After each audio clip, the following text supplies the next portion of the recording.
Hi hello नमस्कार, मी Suvarna home किचनमध्ये परत एकदा तुमचं अगदी मनापासून स्वागत. सगळ्या सबस्क्रायबरचे धन्यवाद, सगळ्या व्ह्यूअर्सचे मनापासून आभार. आज आपण खूप छान अशी रेसिपी बघणार आहोत, ती म्हणजे आदल्या मधल्या वेळात मुलांना खाण्यासाठी छान असा रव्यापासून बनणारा चिवडा. ज्यांना डाळीच्या पिठाचा त्रास असेल त्यांच्यासाठी पण ही खूप उत्तम अशी रेसिपी आहे. आणि मुलांना काय असतं ना, तेच खाऊन कंटाळा येतो, त्यामुळे आपण मुलांसाठी वेगवेगळं आणि सगळ्यात महत्त्वाचं म्हणजे वेगळं करण्याच्या आधी आपण त्यांना हेल्दी देण्याचा प्रयत्न करत असतो. बाहेरचं न देता हेल्दी असं देण्याचा प्रयत्न करत असतो. तर त्यासाठी मी ते घेतलेले आहेत 4 छोटे बटाटे आहेत, उकडून घेतलेले आहेत, उकडून पूर्ण गार करून घेतलेले आहेत आणि असे बारीक किसणीने आपण किसून घ्यायचे आहेत, कारण आपल्याला याची शेव करायची आहे, त्यामुळे ते बारीकच हवे, गुठळ्या नको. बटाटा आपण छान बारीक असा किसून घेतलेला आहे.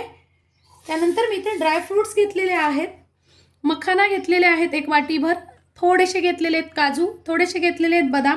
ते मी असे अर्धे करून घेतलेले आहेत बघा, तुम्ही पाहिजे तर तुकडे पण करून घेऊ शकतात.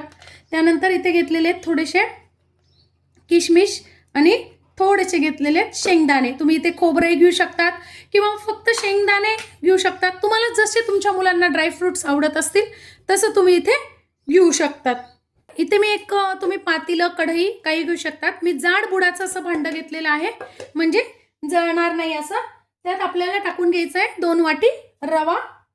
मी इथे बारीक रवा घेतलेला आहे, तुम्हाला जाड बारीक जसा तुमच्याकडे रवा असेल अवेलेबल तसा घ्यायचा आहे. 2 वाटी रवा आपण घेतलेला आहे, त्यासाठी आपल्याला 2.5 वाटी पाणी घ्यायचे बघा.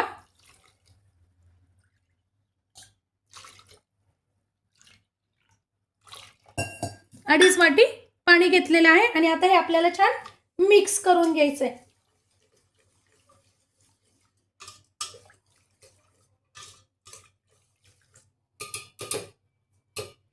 ही पद्धत अशीच, या पद्धतीनेच आपल्याला रवा मिक्स करून घ्यायचा आहे, म्हणजे त्याच्यात गुठळ्या होत नाही. त्यात टाकून घ्यायचं आहे अर्धा चमचा मी मीठ टाकलेलं आहे, तुम्ही चवीनुसार कमी अधिक करू शकता. चवीनुसार यात आपल्याला मीठ टाकून घ्यायचं आहे.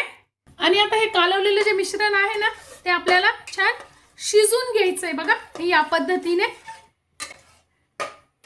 पाण्याचं प्रमाण खूप टाकायचं नाहीये, एवढंच पाणी ठेवायचंय आपल्याला. आता बघा मीडियम गॅसवर मी हे शिजून घेणार आहे. आता बघा 2 ते 3 मिनिटातच हे छान शिजलेलं आहे बघा. आणि 10 ते 12 मिनिटासाठी आपल्याला हे असंच झाकून ठेवायचंय. गॅस बंद केलेला आहे. आता 10 ते 12 मिनिटं आपलं रव्याचं हे गार होतंय, तोपर्यंत आपण काय करायचं आहे, मी बघा अगदी 1 चमचा तेल टाकून घेतलेलं आहे आणि त्यात आपल्याला शेंगदाणे भाजून घ्यायचे आहेत. तेलावरती छान खमंग कुरकुरीत भाजले जातात. हा चिवडा आपण अगदी कमी तेलात बनवणार आहोत, त्यामुळे 1 चमचा मी फक्त तेल टाकलेलं आहे आणि शेंगदाणे छान आपण त्या तेलावरती खमंग असे भाजून घ्यायचे आहेत. बघा शेंगदाणे मस्त असे आपले भाजले गेलेले आहेत, काढून घ्यायचे. आता मी त्यातच टाकून घेते मखाने, परत तेल टाकायची गरज नाही. बघा आपले मखाने पण छान भाजलेले आहेत, बघायचे तसे कुरकुरीत झालेत की नाही. छान झालेत, काढून घ्यायचे. आता त्याच कढईत मी ड्रायफ्रुट्स भाजून घेते बघा.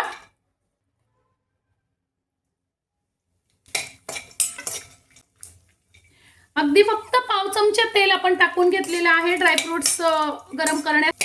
किशमिश पण मी सगळे टाकून घेतलेले आहेत त्यात आणि छान गरम करून घ्यायचे, फक्त आपल्याला काढून घ्यायचे आहे. मी परत अर्धा चमचा तेल फक्त टाकतेय आणि त्यात हिरव्या मिरच्या आणि कढीपत्ता टाकून घेणार आहे. मुलं जर नसतील खात तिखट तर मग नका टाकू. मी अगदी थोड्याशा हिरव्या मिरच्या टाकल्या टेस्टनुसार 2-3. बघा आपली मिरची कढीपत्ता झालेला आहे, काढून घ्यायचा आहे.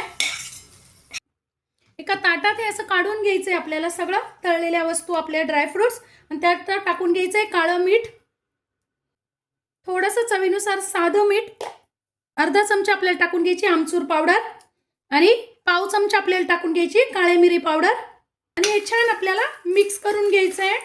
गरम असतानाच हे सगळं मीठ वगैरे आपल्याला याच्यावर टाकून घ्यायचं आहे, म्हणजे मग मसाला छान त्याला चिटकला जातो ड्रायफ्रुट्सला. बघा आता हे साईडला ठेवायचं आहे. आता बघा रव्याचं मिश्रण छान घट्ट झालेलं आहे आणि मुख्य म्हणजे थोडंसं आपल्याला आता हे गार करून घ्यायचं आहे बघा या पद्धतीने. आता ते काय करते मी ताटात काढून घेते का. आता आपण यात मीठ टाकलेलंच आहे. आपण जो उकडलेला बटाटा आहे ना तो त्यात घालून घ्यायचा आहे आपल्याला. आणि आता हे छान आपल्याला मिक्स करून घ्यायचंय बघा. छान असं आपण कणिक कशी भिजवतो तसं छान मळून घ्यायचंय. थोडासा तेलाचा हात घ्यायचा आहे बघा. फक्त मी तेल हाताला लावून घेतलेलं आहे. खूप तेल नाही घ्यायचंय आपल्याला. थोडासा म्हणजे हाताला चिटकणार नाही असं आपल्याला एक छान असा डो तयार करून घ्यायचा आहे बघा या पद्धतीने. पाण्याचा वापर आपण कुठेही केलेला नाहीये. मी सोऱ्या घेतलेला आहे आणि सोऱ्यामध्ये अशा शेवेच्या चकत्या येतात. तर काय करायची मी बारीक घेतलेली आहे. तुम्हाला जशी जाड बारीक आवडेल तशी तुम्ही घ्या. मी इथं अगदी बारीक घेतलेली आहे. थोडंसं आपल्याला आतून सोऱ्याला तेल लावून घ्यायचं आहे म्हणजे पीठ चिटकत नाही. आणि सोऱ्यात आता आपल्याला हे ते पीठ टाकून घ्यायचं आहे. तेल तापवून घेतलेलं आहे आणि सोऱ्या आपण जेव्हा शेव टाकतो ना त्यावेळेस नेहमी लक्षात ठेवायचं गॅस बारीक करायचा आपल्याला आणि मग शेव टाकून घ्यायची आहे. ही रव्याची शेव आहे. खूप पटकन होते.